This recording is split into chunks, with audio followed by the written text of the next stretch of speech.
Assalamualaikum warahmatullahi wabarakatuh. Halo Sobat Kimia, kembali lagi di Chemistry Podcast dengan saya Roman Selkonita dari Departemen Jurnalistik dan Media. Episode kali ini kita bakal ngobrol bareng dengan tema berani berkarya dan berani berdampak. Dengan tamu kita, pemenang Miss Hijab 2024, yaitu Kak Erika Dinda Saputri. Halo Kak Dinda. Oke, jadi Kak Dinda ini bukti nyata ya bahwa hijab itu bukan sebuah penghalang untuk berprestasi. Justru itu sebuah kekuatan yang ngasih dampak positif di sekitar kita. Oke, Kak Dinda apa kabar nih?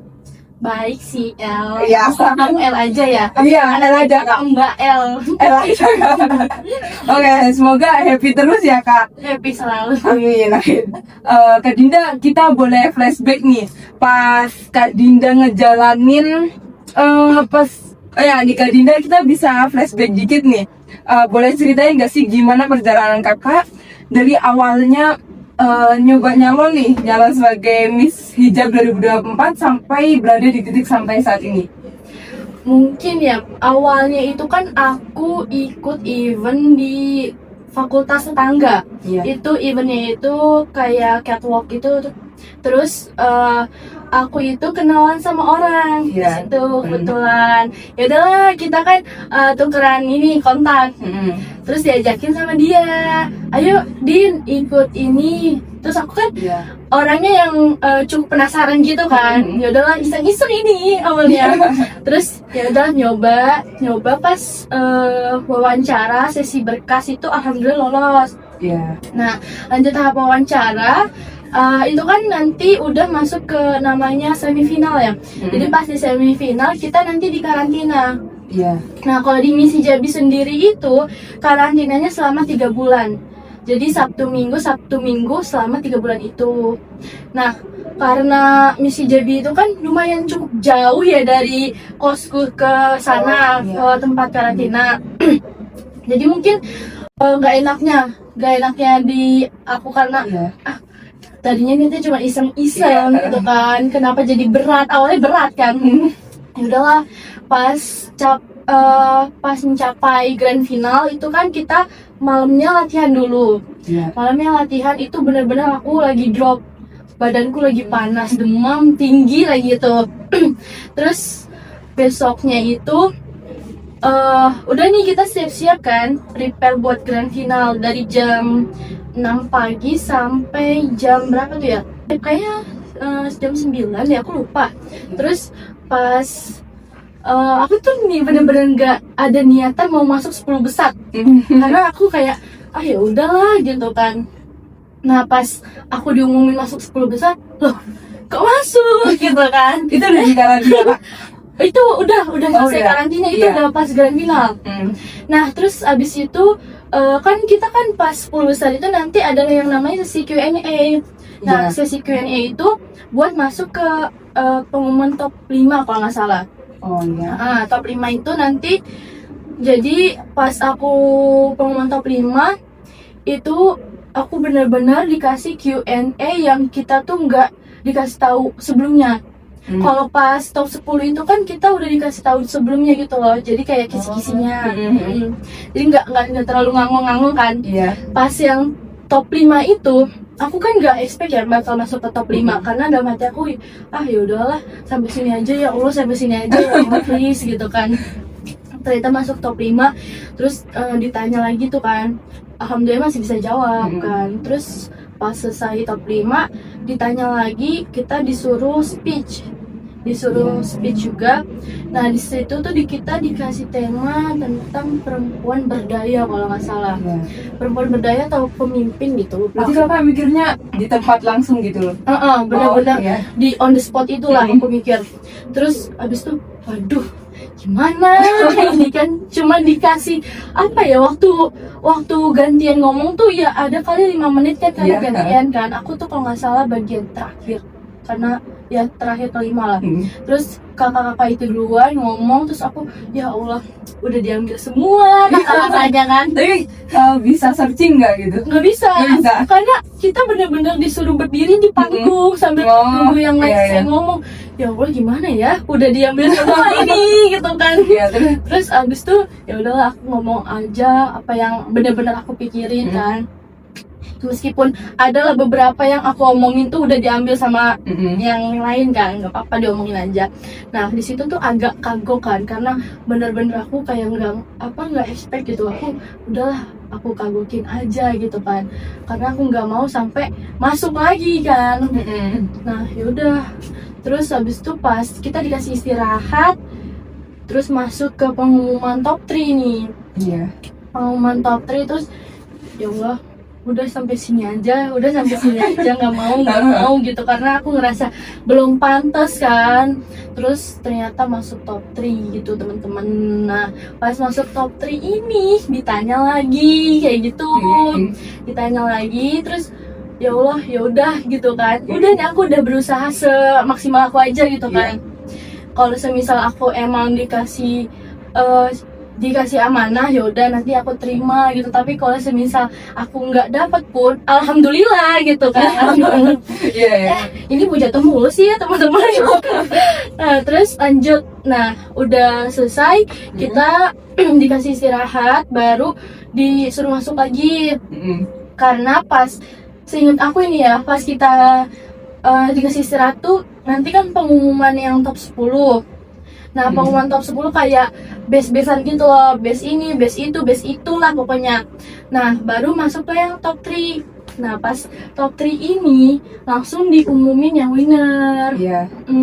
Terus aduh deg-degan banget. Tadi kakak berharap gak mas itu? Enggak. Aku bener-bener gak ada berharap sama sekali, sekecil pun gak ada. Terus malah aku lolos kan. Apa pas diumumin winner Rika Dika Saputri itu kayak ya Allah. Tapi tetap seneng kan kak? Seneng sih seneng ya, pasti ada rasa bangga gitu kan sama diri sendiri. Cuman kayak ya Allah apa aku bisa. Soalnya ya FYI aja, yang di anggota yang lain itu semuanya lebih benar-benar berbakat daripada aku, dan mereka tuh pengalamannya udah yang luar biasa gitu loh. Bahkan udah kebanyakan dia rata-rata udah anak S2 di UGM, terus abis itu udah kerja, kan pengalamannya pasti udah luar biasa daripada aku kan gitu ya teman-teman.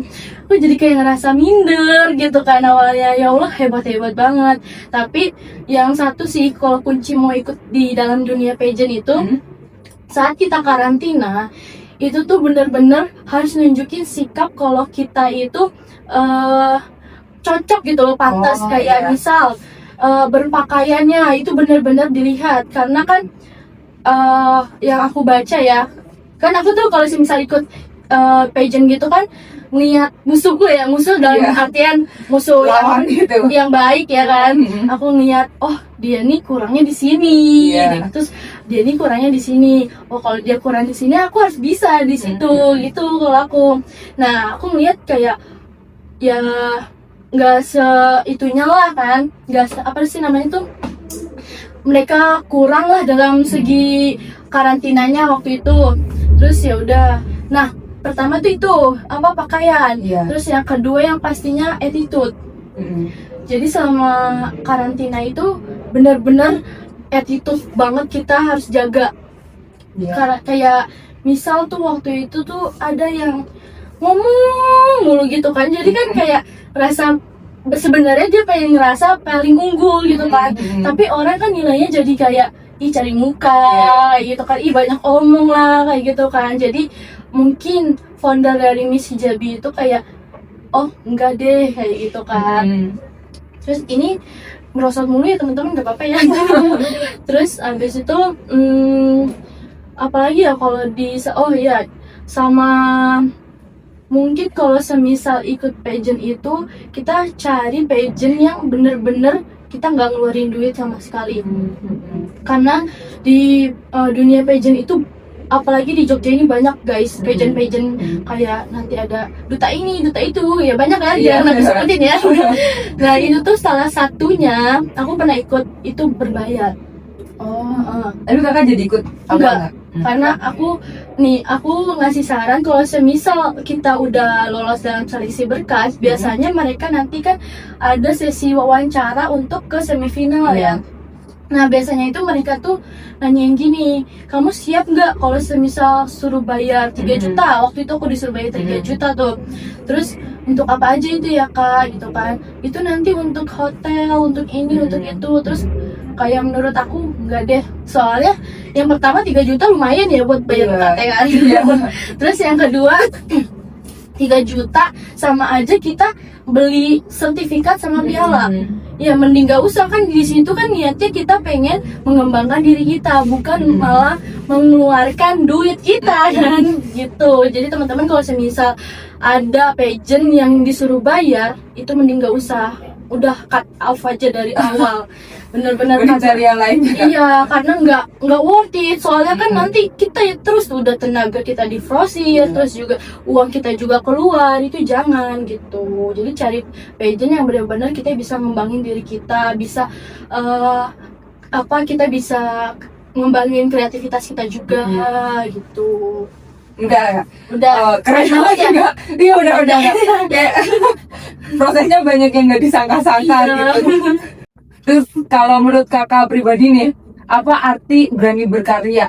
Sama apalagi kakak kan mahasiswa aktif kan ya, apalagi di publik gitu. Gimana tuh berani berkarya? Berani berkarya itu ya. Berani berkarya kalau menurut aku, misal kita punya kemampuan dalam jangan aku deh, El aja nih, El kan pintar nari. Amin. Nah, kalau kita tahu bakat kita di situ guys, kita tuh benar-benar harus kembangin gitu loh. Aku mau ikut event inilah, aku mau ikut event itulah, tapi jangan di lingkup yang itu aja. Harus keluar, maksud aku kayak keluar kampus gitu loh.